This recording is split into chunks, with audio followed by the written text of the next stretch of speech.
Un des objectifs de la FORAP est d'accompagner les établissements de santé dans la démarche de certification. Dans ce cadre, un groupe de travail national, constitué de représentants de chaque structure régionale d'appui, a rédigé un manuel d'aide au déploiement des outils d'analyse processus. En complément, il coordonne le travail de groupes régionaux multi-établissements et multiprofessionnels en charge d'élaborer pour chacune des thématiques du compte qualité une grille d'analyse processus. Ce tutoriel vous explique comment utiliser ces grilles. Il est très important que chaque établissement les adapte à son propre fonctionnement. L'outil est un fichier Excel constitué de plusieurs onglets. À l'ouverture, pensez à activer le contenu pour le bon fonctionnement des macros. Les 3 premiers onglets contiennent les éléments nécessaires à la prise en main de l'outil et la description du processus sur lequel vous allez travailler. Les 3 suivants constituent le cœur de l'outil. L'onglet Grille est celui sur lequel vous allez essentiellement travailler en vous appuyant si besoin sur l'onglet Échelle et Indicateurs. L'onglet Indicateurs est facultatif.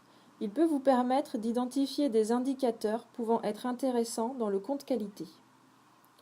Vous avez ensuite 3 onglets qui vont vous aider à prioriser vos risques et à communiquer sur votre travail grâce à des graphiques et des tableaux synthétiques. Enfin, les 2 derniers onglets vont vous permettre de faire le lien avec la démarche globale de votre établissement, compte qualité et plan d'action. Sur l'onglet Page de garde, vous avez notamment accès au manuel d'aide au déploiement des outils d'analyse processus en double-cliquant sur l'icône Word. Vous pouvez intégrer, si vous le souhaitez, la fiche d'identité du processus, en l'insérant comme objet. Le guide d'utilisation. Consultez ce guide avant de commencer à utiliser l'outil. Vous y retrouverez la description de l'outil, la définition des termes utilisés, et très important, les consignes techniques pour éviter de faire une manipulation qui pourrait bloquer le fichier. Attention notamment à ce qui est indiqué en orange. La présentation du processus. Cette partie est totalement adaptable et modifiable en fonction de votre établissement. Vous pouvez conserver l'exemple de description proposé ou insérer votre description, texte ou image. Vous avez 3 types de colonnes. Premier type, les colonnes que vous devrez adapter ou compléter. Il est important de vous approprier l'outil et le renseigner en cohérence avec l'organisation de votre établissement. Vous ne pouvez pas supprimer les colonnes ou modifier leurs intitulés. Par contre, vous pouvez ajouter ou supprimer des lignes. Deuxième type, les colonnes orangées qui se remplissent de manière automatique. Enfin, les colonnes facultatives, criticité pondérée, indicateurs et réflexion de groupe. Cette colonne réflexion de groupe pourra être reprise dans le champ Analyse des résultats de chaque risque du compte qualité. Une fois que vous aurez terminé de renseigner votre grille, vous allez pouvoir générer les tableaux et graphiques qui vont vous aider dans votre analyse et votre priorisation des risques. Vous avez 5 étapes pour cela. Première étape. À droite de la grille, cliquez sur le bouton « Mise à jour du tableau ». Pour la deuxième étape, rendez-vous sur l'onglet « Synthèse ». Cliquez sur le bouton « Pour actualiser le tableau », cliquez ici.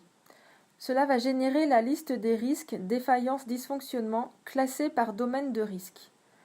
Le tableau sur l'onglet « Synthèse manip » sera automatiquement généré au moment où vous cliquerez sur cette étape. Ce tableau Synthèse manip vous permet de consulter la liste des risques et de travailler dessus en filtrant les données. Par exemple, vous pouvez afficher la liste des risques de la plus forte criticité à la plus faible criticité ou encore la liste des risques ayant une criticité supérieure à 15. L'étape 3 se trouve sur l'onglet Graphique. À cette étape, vous pouvez choisir le nombre de risques que vous souhaitez afficher dans le tableau. Par exemple 4, ce qui vous permettra d'avoir la liste des 4 risques, ou plus s'il y a des ex-aequo, avec la criticité la plus élevée et le niveau de maîtrise le plus faible, c'est-à-dire les risques sur lesquels vous allez devoir travailler en priorité. Ces risques seront représentés automatiquement sur le diagramme de Farmer à droite de l'écran. L'étape 4 vous permet de générer le tableau synthétique listant l'ensemble des domaines de risque de votre analyse. Cette page, une fois générée, est très visuelle et peut vous servir pour communiquer au sein de votre établissement. Pour l'étape 5, vous devez retourner sur l'onglet Grille. Le bouton « Mise à jour du classement risque » vous permet d'afficher de manière automatique le numéro du risque R1, R2, R3 que vous pourrez utiliser dans l'onglet « Plan d'action ». Pour finir, les deux derniers onglets sont, comme nous l'avons précisé au début du tutoriel, des éléments qui vont vous permettre de faire le lien avec la démarche globale de l'établissement. L'onglet « Analyse des résultats ». Sur cet onglet, vous allez pouvoir saisir une synthèse globale de votre analyse de risque. Cette synthèse facultative pourra être copiée dans le compte qualité sur SARA dans la rubrique « Analyse et plan d'action ». Pour faciliter le remplissage du compte qualité sur SARA, le format du plan d'action SARA a été repris à l'identique. Si vous souhaitez accéder aux outils d'aide à l'analyse processus ou être accompagné pour leur utilisation, nous vous invitons à prendre contact avec la structure d'appui de votre région.